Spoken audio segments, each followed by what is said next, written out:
Mais uma vez, boa noite, igreja. Que a graça e que a paz de Cristo sejam com todos. Amém. Meus irmãos, hoje nós iremos falar sobre uma graça de Deus que tem que ser frutificada na minha e na sua vida, que é a generosidade. E por isso que eu peço que você abra a sua Bíblia no livro de Marcos, no capítulo 14.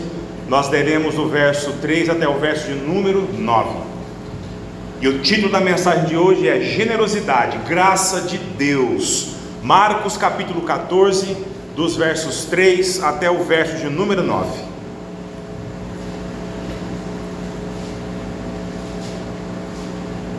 Marcos 14, dos versos 3 até o verso número 9. A generosidade, graça de Deus.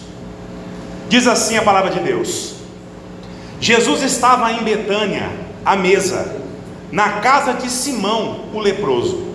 E veio uma mulher trazendo um vaso de alabastro cheio de bálsamo de nardo puro, de alto preço. Então ela quebrou o vaso e derramou o bálsamo sobre a cabeça de Jesus. Mas alguns se indignaram e disseram entre si: por que esse desperdício de bálsamo? Ele podia ser vendido por mais de 300 denários, e o dinheiro seria dado aos pobres. E eles a criticavam. Jesus, porém, disse: deixai-a, por que a incomodais? Ela praticou uma boa ação para comigo, porque sempre tendes os pobres convosco, e quando quiserdes podeis fazer o bem, mas nem sempre tendes a mim. Ela o fez o que pôde, ungiu por antecipação o meu corpo para o sepultamento. Em verdade vos digo, que em todo o mundo, onde quer que seja pregado o Evangelho, também o que ela fez será contado em sua memória.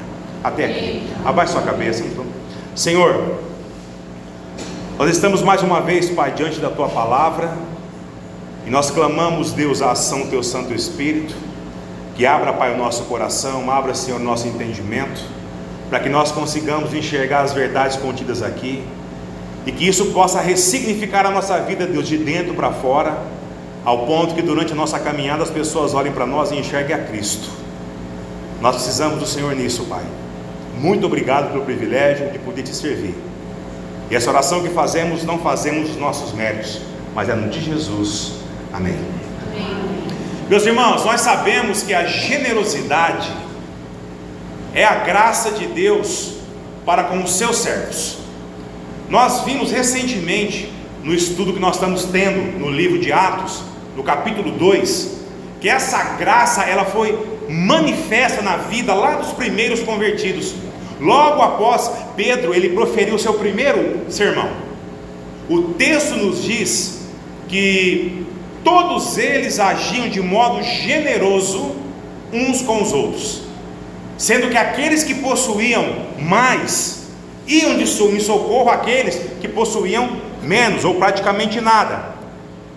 Por outro lado, nós podemos ver em 1 Coríntios capítulo 8, o apóstolo Paulo dizer que essa mesma graça que foi dada àqueles irmãos lá, também foi dada às igrejas da Macedônia. Porém, os irmãos da Macedônia não estavam numa situação financeira, digamos, tranquila. Muito pelo contrário.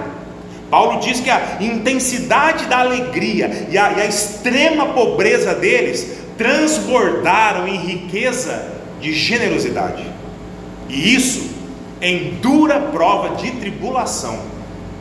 Ou seja, apesar de eles estarem passando por grande tribulação, por grande prova, perseguição, tendo todos os seus bens tomados pelas autoridades por causa do Evangelho, eles ofertaram para os irmãos necessitados lá da Judéia, e com uma alegria no coração imensa, intensa, e em meio à extrema pobreza a qual eles viviam.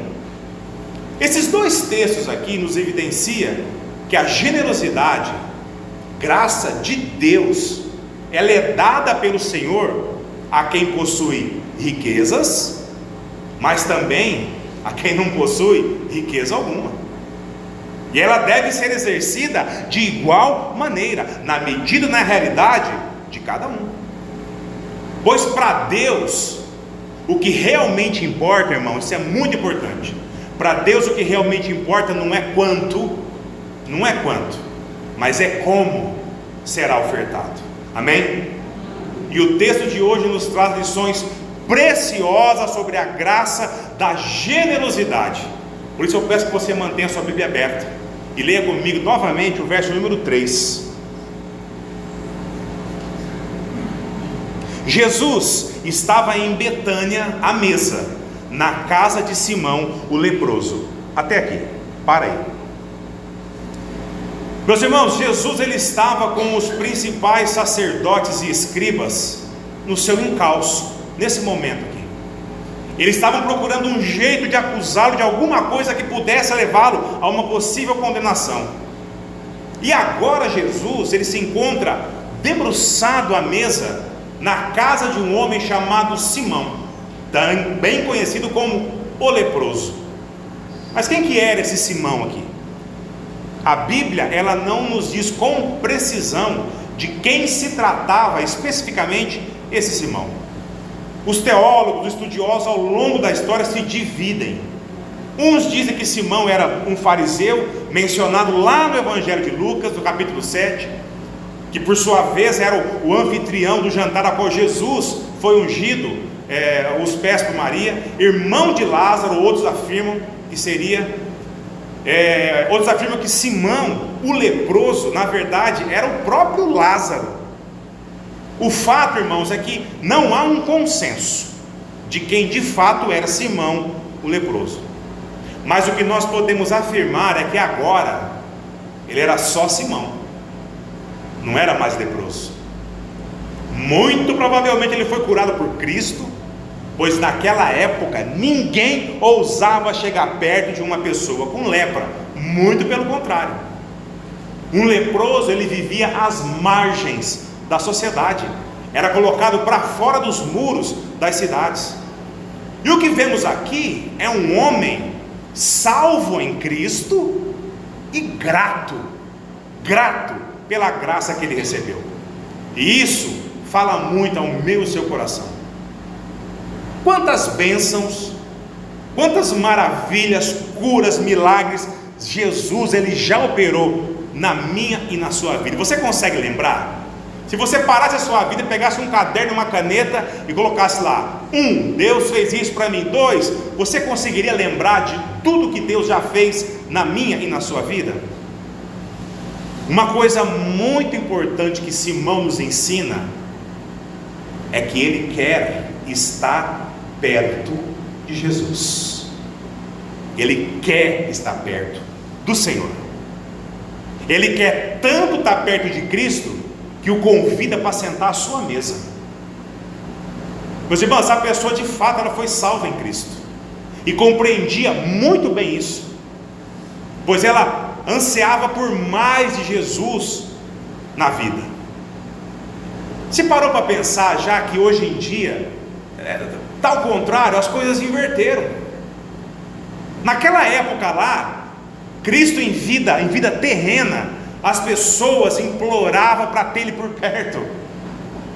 E hoje, Cristo em vida espiritual e estando conosco em todos os lugares, somos nós que muitas vezes não queremos saber dele.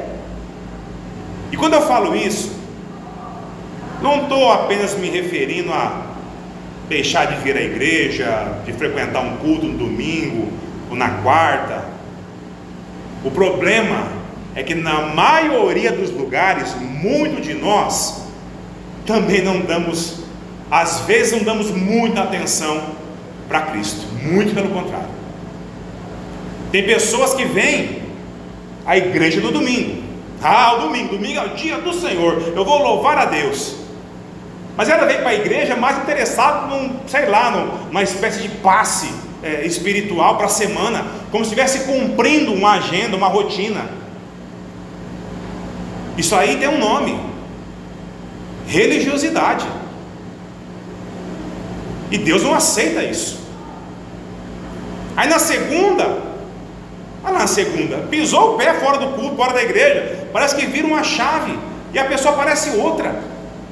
Não vive sequer o que expressa nos louvores que cantam na própria igreja. E o contrário também é verdade. Tem gente que no domingo ele nem liga para Deus, está nem aí para o Senhor. Dia do Senhor para ele não faz sentido algum. Mas ele passa a semana com Deus para lá, Deus para cá, é Deus para lá, é Deus para cá. Ambos ainda não entenderam o que Simão, o leproso, entendeu. Meus irmãos, esse homem aqui, ele tinha o mundo inteiro contra ele, por causa da sua doença. E agora ele tinha a eternidade toda a favor dele, em Cristo Jesus. Amém, irmãos? Amém. Ele entendeu isso daqui. Ele entendeu. Ele não abria mão de estar na presença do Senhor. E eu e você, irmãos? Será que o nosso entendimento de quem Jesus é nas nossas vidas é igual a desse homem aqui? Continua a leitura comigo do verso 1, de onde nós paramos. E veio uma mulher trazendo um vaso de alabastro cheio de bálsamo de nardo puro, de alto preço. Então ela quebrou o vaso e derramou o bálsamo sobre a cabeça de Jesus. Meus irmãos, se a atitude de Simão, o leproso, já impressiona, o que dizer da atitude dessa mulher aqui? A Bíblia também não nos diz com exatidão quem era essa mulher, quem era essa pecadora que teve esse ato de extrema devoção, de extremo zelo por Jesus. E eu até compreendo o porquê disso, o porquê da Bíblia não mencionar o nome dela. Sabe por quê, irmãos? Isso é muito importante, porque para Deus isso pouco importa. O que importa para Ele é o nosso coração, e não o nosso nome. Ele sabe quem é eu e você. Ele conhece todas as estrelas do firmamento e as chamas pelo nome, e nenhuma delas falta ao Senhor. Você acha que Ele não conhece eu e você? Essa mulher, ao pôr os olhos em Jesus, ela adorou Ele, com o que ela tinha de mais valor, com o que ela tinha de mais precioso. A Bíblia nos diz, irmãos, que o conteúdo desse vaso de alabastro aqui que ela quebrou e ungiu a cabeça de Cristo era de alto preço. O vaso por si só ele já era diferenciado. Alabastro era uma espécie de calcário de cor clara, a qual faziam esses jarros aqui, justamente para armazenar óleo e essências especiais. Isso aqui era de valor superestimado. Não era comum uma pessoa sem muitas posses possuir um vaso como esse aqui. O que sugere para mim e para você que aquele vaso, aquele óleo para aquela mulher, irmãos, ele era de muito valor.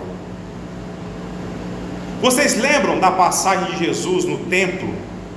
Lá de frente ao gasofilácio, ele vendo os ricos e os nobres depositar suas ofertas extremamente valiosas, extremamente grandes. Quando Cristo vê a generosidade da viúva pobre, vocês lembram dessa passagem? Aqui posso dizer que é a mesma coisa. Você acha que Deus estava preocupado com o que as pessoas davam lá no templo? Você acha que Deus está preocupado com o que eu e você ofertamos no dia de hoje na igreja? Meus irmãos, é claro que não. Deus, ele não quer saber no que eu e você podemos ou queremos ofertar. Sabe por quê? Porque tudo é dele. Tudo é dele, inclusive o meu e o seu dinheiro. Nós apenas somos administradores. Mas como nós lidamos com o nosso dinheiro, aliás, com o dinheiro dele, isso vai revelar muita coisa sobre o nosso relacionamento com Cristo Jesus. Vai dizer muito, vai escancarar muito da nossa vida. Irmãos, precisamos prestar atenção numa coisa: se a preocupação de Deus é com o nosso coração, Isso significa que a preocupação dele é muito mais com o que eu e você queremos segurar, reter, guardar, do que ofertar. Pensa comigo, vamos lá. Eu e você nascemos sem nada, certo? Nós vamos morrer sem nada. E nós passamos a vida se matando, se degladiando, muitas vezes sendo desonesto, mesquinho. E para quê? Para juntar um monte de coisa, um monte de bem, que nós não trouxemos nesse mundo e que nós não levaremos para o outro. Vim sem nada, vou sem nada, mas eu vivo para juntar o que eu não trouxe e o que eu não vou levar. Consegue enxergar a lógica nisso aqui? Eu não consigo. Não é isso que Deus espera de mim e de você. Para Deus, ou nós somos generosos ou não somos, pois generosidade é graça dada por Ele. Aqueles que são generosos, que são ricos em graça dadas por Deus, eles nem piscam quando o assunto é socorrer o próximo. Os que não são, irmãos, eles não são mesmo. Não porque eles não conseguem, mas porque eles não querem. E Deus sabe disso. Deus conhece o meu e o seu coração. Mas os que são filho dele, Ele nos ensina a pedir essa graça aqui. Como nos ensina. Eu tenho uma luta tão grande nessa área, vocês não têm ideia, irmãos. Eu vim de uma família muito pobre, muito humilde, que lutamos a vida inteira para conseguir melhorar a condição de vida. E detalhe, não é pecado você querer melhorar a sua condição de vida, não. Pelo contrário, Deus dá toda a capacidade para você, firmado nele, melhorar a sua condição de vida, sim. O problema é quando o dinheiro começa a ocupar o lugar dele, no seu coração e no meu coração. Se tem uma coisa que, olha, nós estamos na Avenida Tamoios, em Tupã lá, lotada de gente. Se eu encostar o carro e parar, o pedinte vem em mim. Se eu estou numa festa, em algum lugar cheio de gente, a pessoa necessitada, ela vem e pede para mim. Esse tempo atrás eu parei, eu refletindo, eu falei: Senhor, o que o Senhor está querendo me ensinar com isso para mim? Aí eu fui ler a palavra de Deus, falei: Senhor, fala comigo. E é isso, lutas na área, lutas com isso. Graças a Deus eu clamo isso na minha vida a cada dia, para que Deus mais e mais me dá essa graça de ser generoso com as pessoas, porque por mim mesmo eu não tenho essa capacidade, não tenho. Agora essa mulher aqui, ela sim havia sido agraciada com a generosidade que vem das mãos de Deus. Sabe uma outra característica de quem não é generoso? De quem não é generoso. Leia comigo os versos 4 e 5, acompanha comigo aí.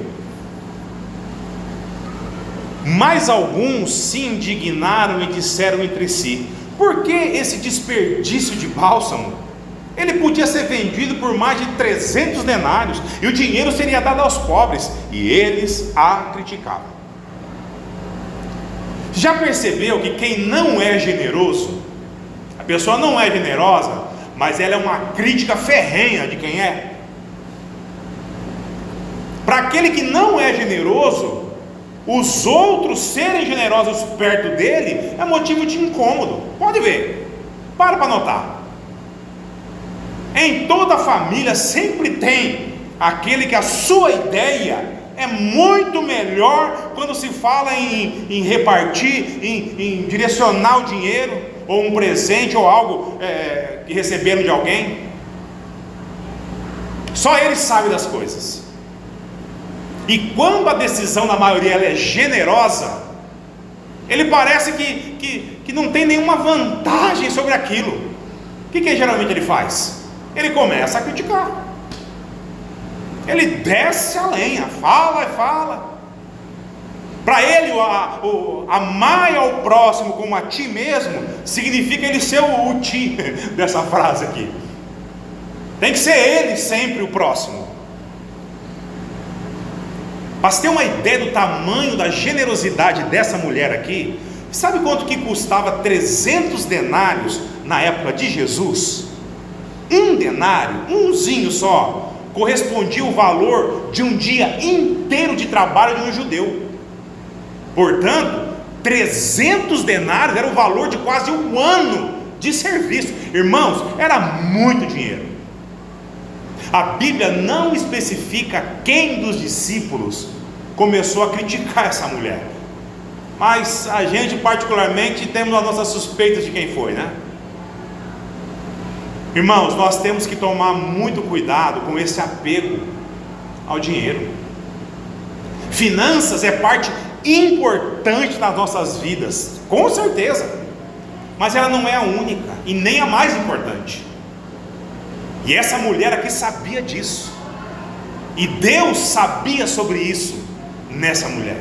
Olha o que diz Provérbios 11, verso 24: o que distribui com generosidade enriquece, o outro que retém mais do que é justo empobrece.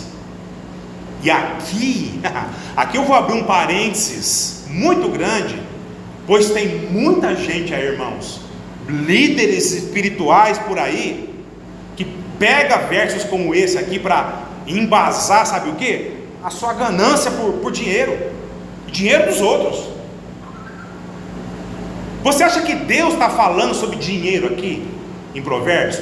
Vamos lá, você acha que Deus está falando sobre dinheiro aqui? É óbvio que não. Deus está falando aqui de coisas espirituais. O enriquecer ou empobrecer aqui não tem nada a ver com dinheiro, mas em ajuntar tesouros onde? No céu. No céu, onde nem a traça nem a ferrugem vai consumir nada. Preste atenção na resposta às críticas que Jesus dá aos discípulos. Leia o verso 6 comigo. Jesus, porém, disse: deixai-a, por que a incomodais? Ela praticou uma boa ação para comigo. Meus irmãos, aqui está a prova que fazer boa obra é uma característica de quem já foi salvo. Lembra que a gente fala isso com frequência? Pois não há nada que condiciona essa mulher a fazer uma boa ação, a não ser a sua gratidão e generosidade, simplesmente por causa da sua fé em Jesus. Ela vai e faz essa boa obra. Ela nem pisca quando o assunto é ajuntar tesouro no céu. Ela troca seu tesouro terreno pelo eterno sem piscar. E Jesus continua o puxão de orelha nos discípulos, e também a mim e a você. Lê comigo o verso 7: porque sempre tendes os pobres convosco, e quando quiserdes poder fazer o bem, mas nem sempre tendes a mim. Meus irmãos, Jesus está lembrando os discípulos o que Deus já havia instruído para serem generosos. Cristo está citando aqui o livro de Deuteronômio 15, versículo 11. Diz assim, ó: pois nunca deixará de haver pobres na terra, por isso te ordeno, livremente abrirás a mão para o teu irmão, para o necessitado e para o pobre na tua terra. Meus irmãos, Deus ama tanto o seu povo, que enquanto o dia do Senhor ele não chega, Ele continuará a nos exercitar, em mim e você, essa graça chamada generosidade. Amém, irmãos? Porque sempre vocês terão pobres com vocês, convosco.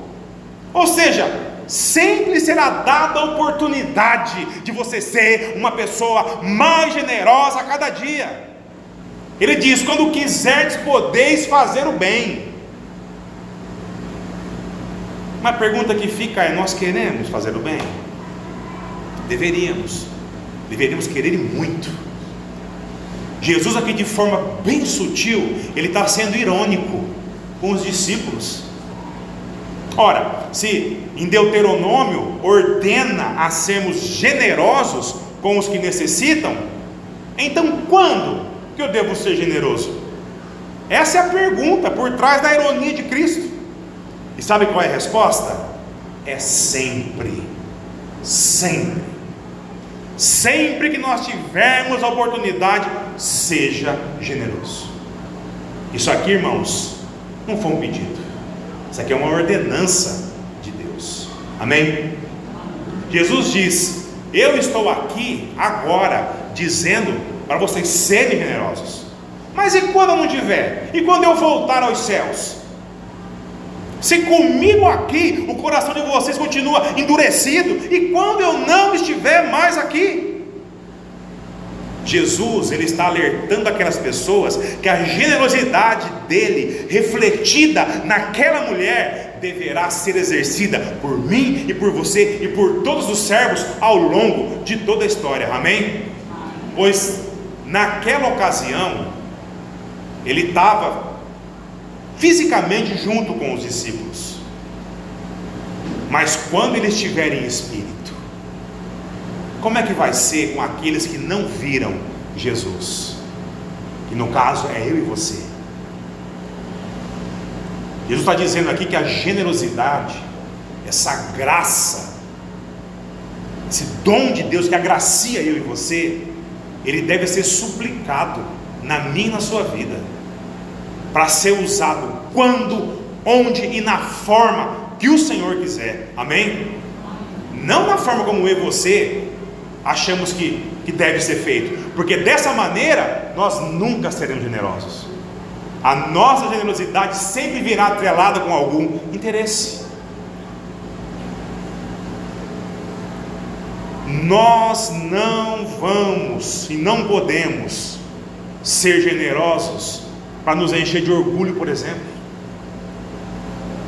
Abre a tua rede social, abre o teu Facebook e o teu Instagram, e olha lá para você ver. O que você mais vai ver é vídeo de gente sendo generosa. Mas Cristo disse que uma mão faz, a outra não precisa ficar sabendo.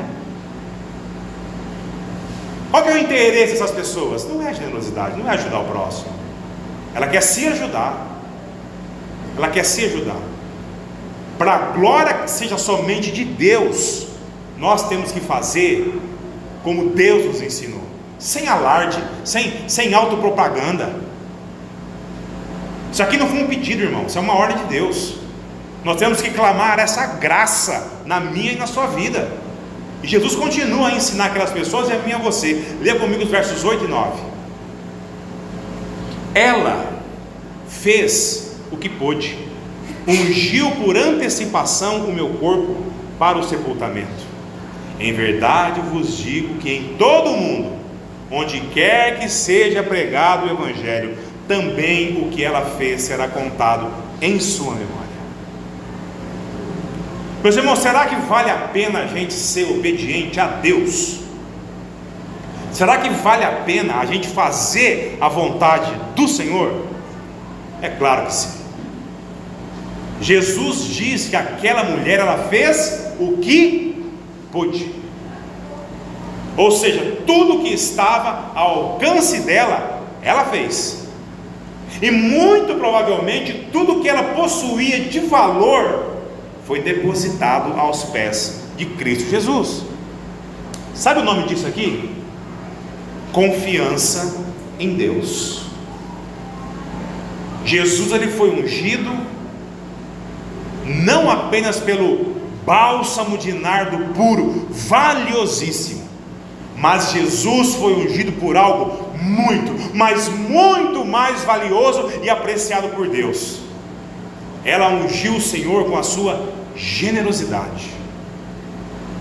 Uma ilustre desconhecida que teve a sua existência gravada na história dos planos de Deus, pelo simples fato de fazer a vontade de Deus.